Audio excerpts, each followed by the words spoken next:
So if you've been watching this channel for at least a year now, you should know about something which I do. I haven't really gone too in-depth publicly with this audience about it. I should just shut up and start talking about it. If you didn't already know, I actually make some music, and I make it with this man. Hello. There. Hello. I'm other man.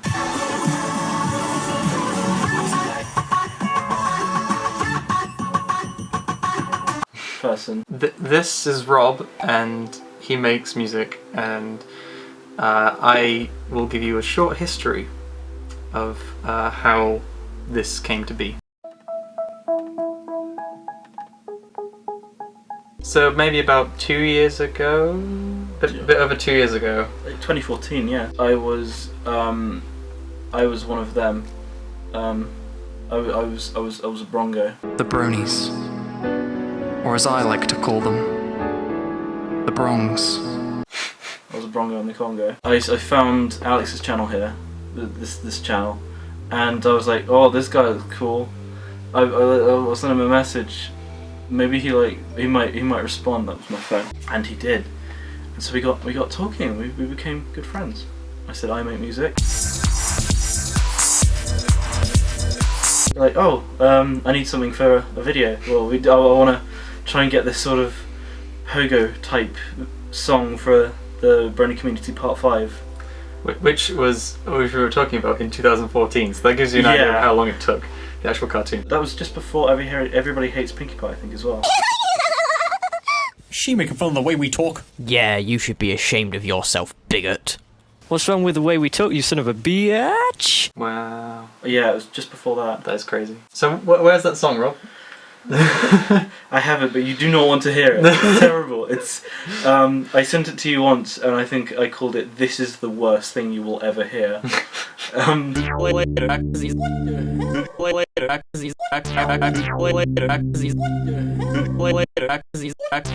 Nevertheless, you did end up technically putting music in because you did the video games. Yes. Which I heard on your EP. That EP wasn't even out yet. I think this was later in the year, and you put out an EP, or you were going to put out an EP, and I heard that song and I was like, oh, that's really cool.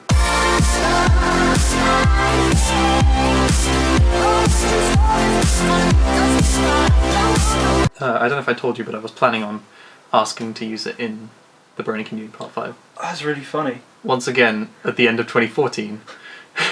A whole, year before it came out. Before it actually came out.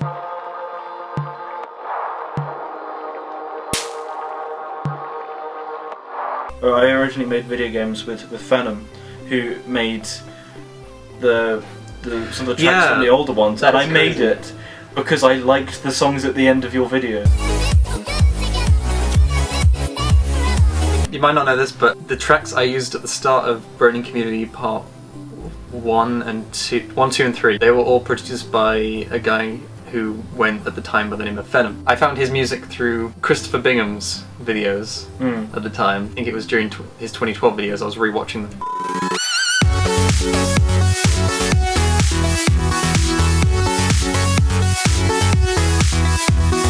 And he was just someone who was like, oh, you can use my music in his videos, and you did. And it was just crazy because now, we've done a song with Bing in this whole crazy thing. Work together now. Yeah. Hello, sir. Are you hurt? Speak to me. What should I do?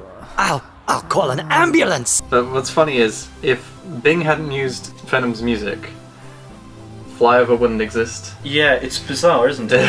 I believe that's how you found Venom, because you found my video. Yes. I don't know if it was the first or second Brony Community. I think it was the end of the first one. Yeah, and then, wow, that's crazy. And I went back to his SoundCloud. I sent him a message saying, oh, do you want to work on a song? And that's how video games started. Well, he remixed one of my songs first, and I was like, wow, this guy can really do something.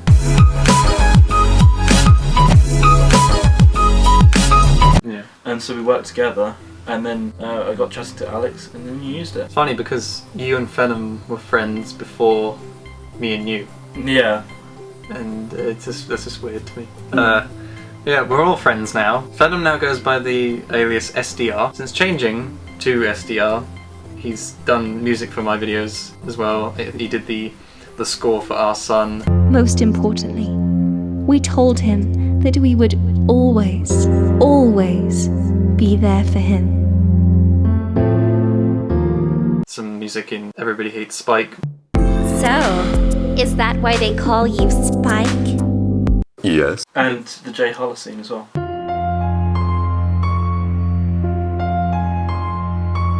He did a lot of music for Brony Community Pop 5. It sounds like we're just praising Yeah. SDR the entire time.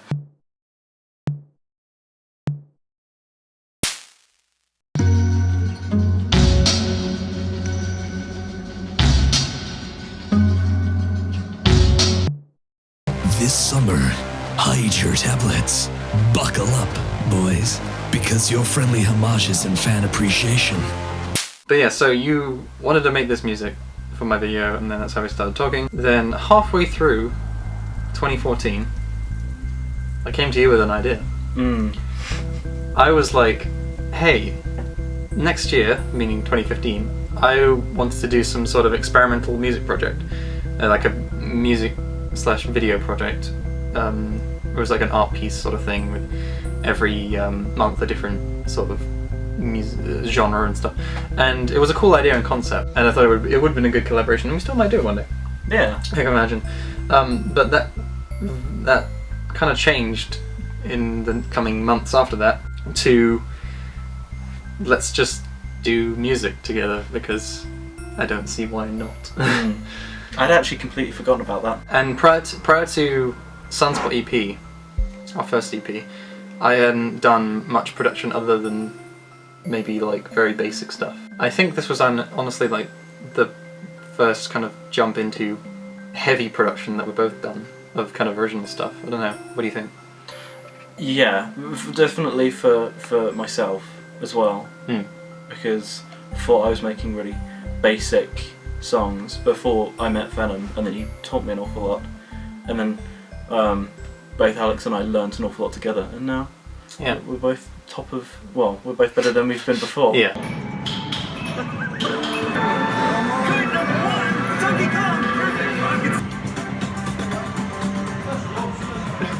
So that happened, and then we started playing around with ideas, some that Robert started prior to me getting involved, and also new ones. We worked within our means, and that's the one thing I still hold true today with Flyover, is that we always work within our means, and I'm really happy about that. We released the first EP in March, called Sunspot EP, which is I have. Yeah, I was gonna say. Yeah, do you have the actual disc? I do. How do you feel about Sunspot now? Sunspot is quite monumental, because it was the first time I had actually gone up to Alex's house. Yeah, it was. That was back when you lived in. Yeah. Don't. I'm not gonna say. Say where I live. Yeah. So then we made this. that CD, which you can still get, but. Yeah, you can still buy it. We've got some signed ones, I think. If you go to, this isn't an ad. No, this is not an ad. No. Go to music.flyover.com. I'll put a link. Yeah, you can buy it. It's really cool.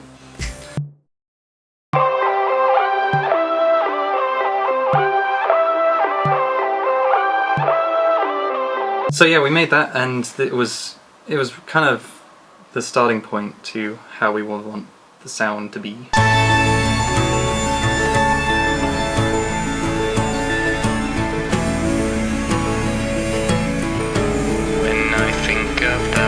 What's funny is that there are demos at the start of the year that would become that we would use later in the year. Yeah, like it was like the blueprints for what to come. In fact, I think most of Nightwalk actually started in some of the demos actually started back in 2014. Yeah, October, November, December of 2014 was the magical beginning, I would say, and then we kind of used 2015 as like the platform to be like, okay, this can go this, and it all told a story, and it's quite lovely. So I would recommend listening to the EPs. We released the second one in August, called Nightwalk, which is I'd like to believe our best work. Yeah. In terms of a package.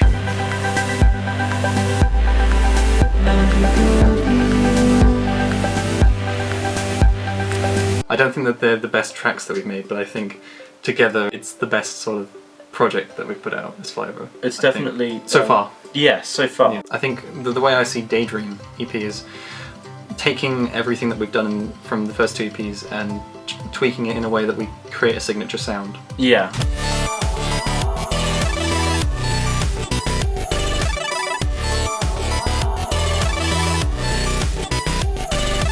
And make some pop tracks, and I think it turned out really, really nicely, and I love every single one of those tracks. And it's just great, really. So that's a little bit of the history of Flyover, and you know, it's autumn of 2016 now.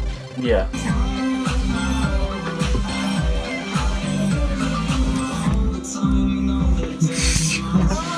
So there hasn't been too much come out in the Flyover camp this year. No. Besides the hi-fi spaceship track that we worked on, which is Bing's band, which is very weird. It's his musical alias, and as we mentioned earlier, Bing was one of the reasons that Flyover exists. So it's crazy, but we actually managed to work with him. Let's release some music! It's finally here, our collaboration with Flyover. It's a summary instrumental track. I'm very proud of it. We've been working on it on and off, like, since the beginning of the year, and it's about time we released it.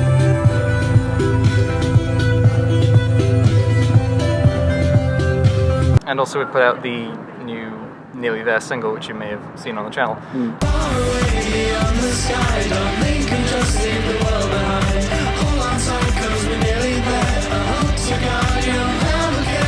So realistically, where are we going from here with this synth pop sound? We're going to try and make an album.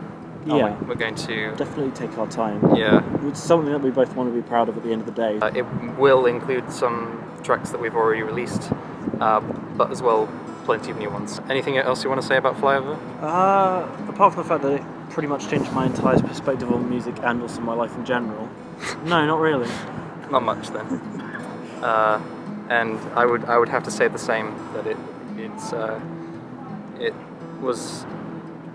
I think some people might think that I didn't make much stuff in 2015, but realistically I was putting in a lot of effort into Flyover and bigger projects, and that was the first time in a while I'd done bigger projects that would take a while to come around, and I'm starting to apply that to my projects nowadays, in general, not just for music. It's a very personal part for both of us, I think, and I'm looking forward to going further with it, and yeah.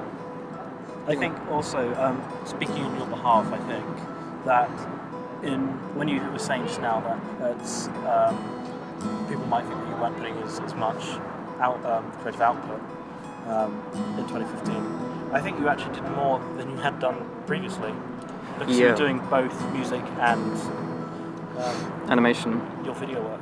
Yeah, I think the thing that people don't realise is that I worked on Brony Community 5 off and on all of 2015, and I really wanted to come out at the end of that year, but I had to put it out at the start of the next year, and I'd worked on that for so long, but I was doing it alongside doing music and other animations, and yeah, so this year has been really great in the sense that I could put out more frequent content, but it doesn't stop big projects. So that's kind of what I wanted to say at the end. Yeah. I think that's it, pretty much, isn't it? Brilliant. So I guess we're Flyover. Yes, we're Flyover. And we'll see you when the next song comes out. Or whenever I'm in one of Alex's videos. Yeah, you'll see him around. We're outside now because Rob has to go. Yes. We don't live together. We live very far apart. Yeah, so all of this has been done over the internet, and I think it's a good kind of example of how you can make stuff online together and have it be personal to both of you. And yeah, so that's pretty much it. Yeah. So this cool little video.